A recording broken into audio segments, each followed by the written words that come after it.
முறையான சோதனைகள் இல்லாமல் வெளிநாட்டினரை நாட்டிற்குள் அனுமதித்ததில் ஈடுபட்டதாக சந்தேகிக்கப்படும் குடிநுழைவுத்துறை அதிகாரி ஒருவர் கைது செய்யப்பட்டுள்ளார்.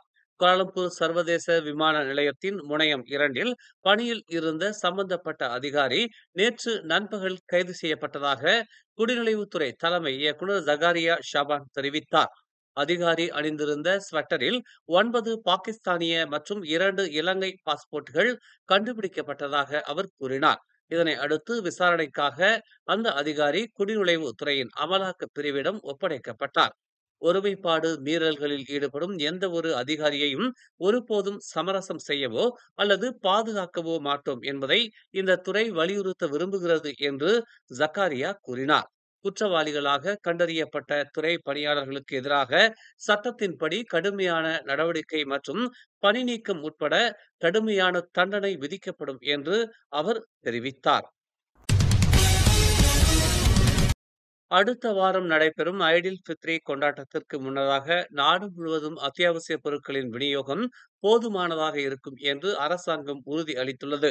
விநியோக பற்றாக்குறை குறித்த அறிக்கைகள் அமைச்சகத்திற்கு வந்திருந்தாலும் வழக்குகள் மிக குறைவாகவே இருந்தன என்று விவசாயம் மற்றும் உணவு பாதுகாப்புத்துறை அமைச்சர் லதஸ்ரீ முகமது சாபு தெரிவித்தார். 1 அல்லது 2 பகுதிகளில் சிறிய பற்றாக்குறைகள் உள்ளன. மேலும் அவற்றை தீர்ப்பதற்கு மத்திய வேளாண் சந்தைப்படுத்தல் ஆணையம் விரைவான நடவடிக்கை எடுக்கும் என்று அவர் கூறினார். இந்த ஆண்டு புகார்கள் மிக குறைவு, பொருட்கள் நுகர்வோரை சென்றடைகின்றன என்று அவர் இன்று கிள்ளான் பசார் தானி தமான் ஸ்ரீ அண்டாலாஸில் நடந்த தேசிய அளவிலான செம்மாராக் ஷெவால் திட்ட தொடக்க விழாவில் செய்தியாளர்கள் மத்தியில் இதனை தெரிவித்தார். இந்த ஆண்டு பொருட்களின் விலைகள் நிலையானதாகவும் ஒப்பீட்டளவில் குறைவாகவும் இருப்பதை உறுதி செய்வதற்கான அரசாங்கத்தின் முயற்சிகளை ஆதரித்ததற்காக அனைத்து தரப்பினருக்கும் அவர் பாராட்டு தெரிவித்தார். பிரதமர் குறிப்பிட்டது போல 1982க்கு பிறகு பொருட்களின் விலைகள் அதிகரிக்காமல் ஹரிரயாவுக்கு முன்னதாக குறைந்துள்ளது இதுவே முதல் முறை என்று முகமது சாபு சுட்டிக்காட்டினார்.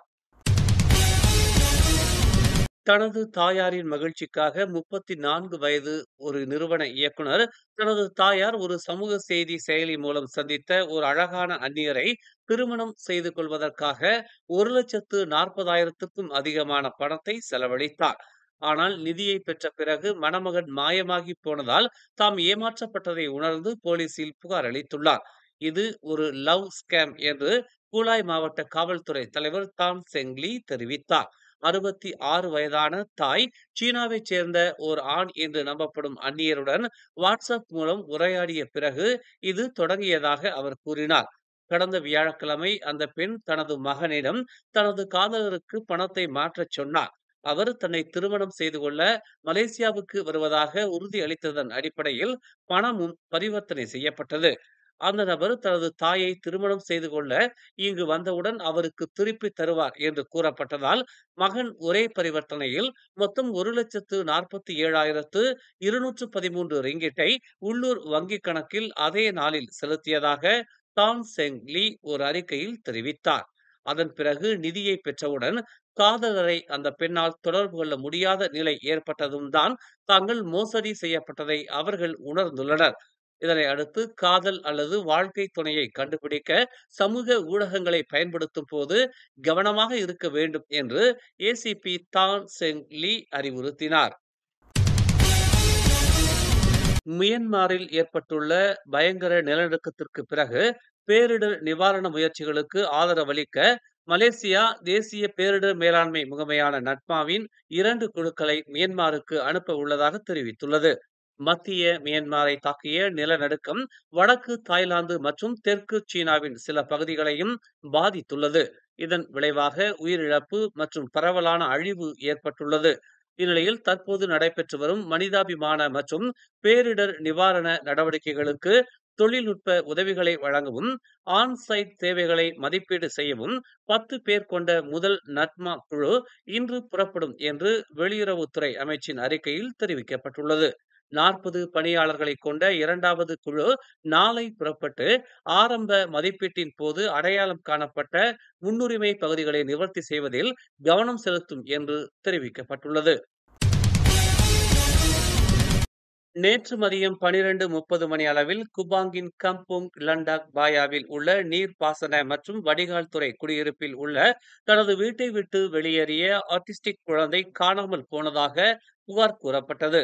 ஆட்டிசம், பேச்சு தாமதம் குறைபாடு இருப்பதாக கூறப்படும் 4 வயது சம்பந்தப்பட்ட குழந்தை முகமது ஃபயாத் அஃபான் முகமது ஃபக்ரி பின் கதவு வழியாக தனது வீட்டை விட்டு வெளியேறியதாக நம்பப்படுகிறது.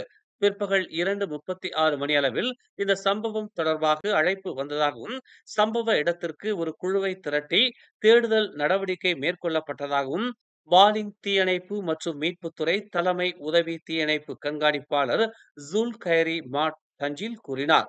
பாதிக்கப்பட்டவர் காணாமல் போனதாக நம்பப்படும் பகுதியில் தேடும் நடவடிக்கை மேற்கொள்ளப்பட்டது என்றும், தேடுதல் பணி இன்னும் தொடர்வதாகவும் அவர் கூறினார். சிபுவில் கடந்த புதன்கிழமை இங்கிருந்து 160 கிலோமீட்டர் தொலைவில் உள்ள முகாவ் புங்கான் கச்சில் அருகே பாடாங் ஈகான் ஆற்றில் நடந்த சம்பவத்தில் படகில் இருந்து தூக்கி வீசப்பட்ட வயரிங் நிறுவன தொழிலாளி நேற்று நீரில் மூழ்கி இறந்து கிடந்தார்.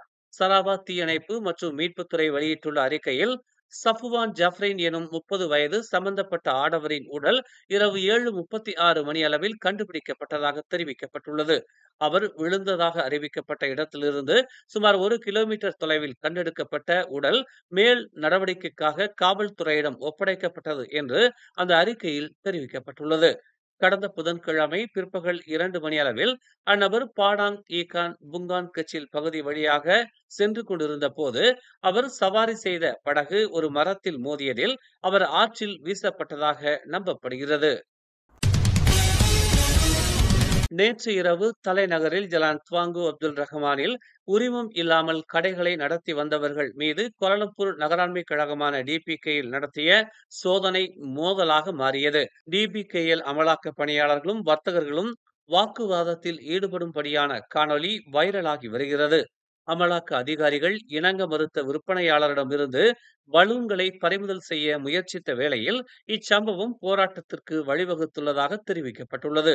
இதனை அடுத்து மற்ற வியாபாரிகளும் இதில் ஈடுபட வழிவகுத்துள்ளது. இறுதியில் அது சண்டையாக மாறியுள்ளது. இச்சம்பவம் குறித்து காவல்துறை இன்னும் அறிக்கை வெளியிடவில்லை. மியான்மர் நாட்டின் 2வது பெரிய நகரான மண்டாலே நகர் அருகே நேற்று மதியம் ஏற்பட்ட 7.7 ரிக்டர் அளவிலான நிலநடுக்கத்திற்கு பிறகும் தொடர்ந்து நிலநடுக்க அதிர்வுகள் ஏற்பட்டுள்ளதால் அந்நாட்டு மக்கள் பெரும் பீதியில் உள்ளனர். இதனால் கட்டிடங்கள் பல அடியோடு சரிந்தன. வரலாற்று சிறப்புமிக்க துறவிகளுக்கான மடாலயம் கூட இதனால் பாதிக்கப்பட்டது. 2 பாலங்கள் இடிந்து விழுந்தன. 5 நகரங்கள் கட்டிட இடிபாடுகளை சந்தித்துள்ளன.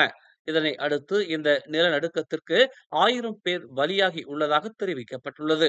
2000க்கும் மேற்பட்டோர் காயமடைந்துள்ளனர் என்று செய்திகள் தெரிவிக்கின்றன. இந்த எண்ணிக்கை அதிகரிக்கக்கூடும் என்று அஞ்சப்படுகிறது. பலி எண்ணிக்கையும் காயங்களின் எண்ணிக்கையும் உயரும் என்று எதிர்பார்க்கப்படுவதாக மியான்மர் ராணுவம் தலைமையிலான அரசின் மூத்த ஜெனரல் மின் ஆங் லாயிங் தொலைக்காட்சியில் பேசும்போது கூறினார். இதனைத் தொடர்ந்து அங்கு அவசர கால நிலையை அரசு பிறப்பித்துள்ளது. மேலும் செய்திகளை தெரிந்து கொள்ள தமிழ் மலர் நாளிதழை பாருங்கள். உடனுக்குடன் செய்திகளை தெரிந்து கொள்ள தமிழ் மலர் இணையதளம், தமிழ் மலர் செயலி மற்றும் மலர் டிவி யூடியூப் சேனலை வலம் வாருங்கள். எங்களோடு இணைந்திருக்க மலர் டிவியை பதிவு செய்து கொள்ளுங்கள். உறவுகள் மகிழ்ந்திட விருப்பம் மற்றும் பகிர்வு சேவையை சொடுக்கிடுங்கள்.